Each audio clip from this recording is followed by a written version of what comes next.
Okay, folks, voila.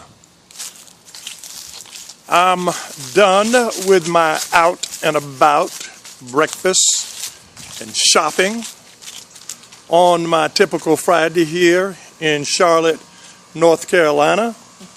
And I'm going to continue this message that I put together in what I call tidbits. So look at it as a brief three-part message. But I want you to walk with me in this message. I want you to journey with me into my backyard because I want to illustrate an important point, an important consideration about multi-ethnic discipleship, which is the first focus of this ongoing empowerment series. And you will see the sequence of the messages as I segue from one into the other. But I want you to walk with me, travel with me out into my backyard because I want to demonstrate something about God's diverse creation.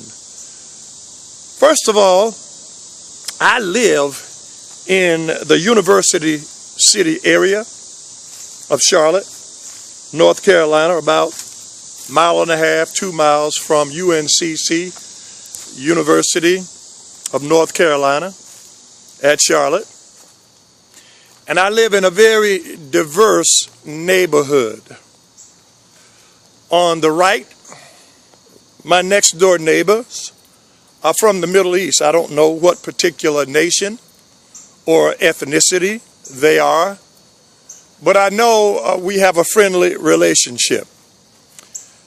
What I also know is, based on their knowledge of me teaching at a Christian college in the past, they demonstrated a high regard and respect for my faith. So, although they're Muslims, they respected my faith because of the demonstration of my life. And I think it's important for you to understand that. To my left, there is a Caucasian husband and wife who have adopted 4 black kids. And we're good neighbors. There are times I exercise some admonition to the kids and encourage the parents. And bottom line, I live in a very diverse neighborhood. Latino,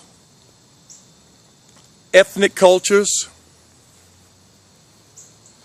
Hispanic, which takes in all Spanish-speaking people, Asian, African American, and Caucasian, and we get along very well. So I want to say this with regard to multi-ethnic discipleship that I've highlighted in the context of racial reconciliation. The purpose for multi-ethnic discipleship, aside from advancing the cause of Christ,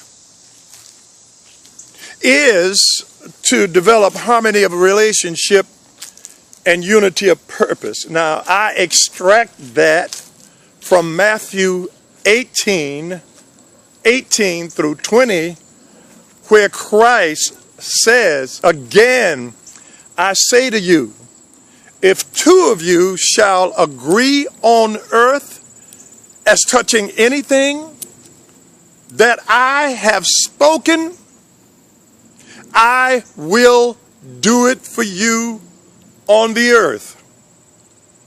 Then he says, "Where 2 or 3 are come together in my name, there am I in the midst." And prior to that, he said, "Whatsoever you bind, whatever you disallow on earth, based on his common cause for us, he would bind in heaven or make it happen on the earth. Whatever you loose on earth or allow, he will allow in heaven and it will happen on earth." But it's based on coming together on the basis of the cause of Christ. Now let me say this. The Greek language there, coming from the Koine Greek, the original language of Scripture, agreement comes from a music score. And it has a twofold meaning in context of the passage: harmony of relationship and unity of purpose. I have harmony of relationship and unity of purpose in a very diverse neighborhood. Through our HOA, our purpose is to keep the neighborhood spruced up and looking good. That's the unity of purpose. The harmony of relationship is we get along in context of that purpose. What's wrong with the Church of Jesus Christ in terms of achieving that same purpose? I'll be right back.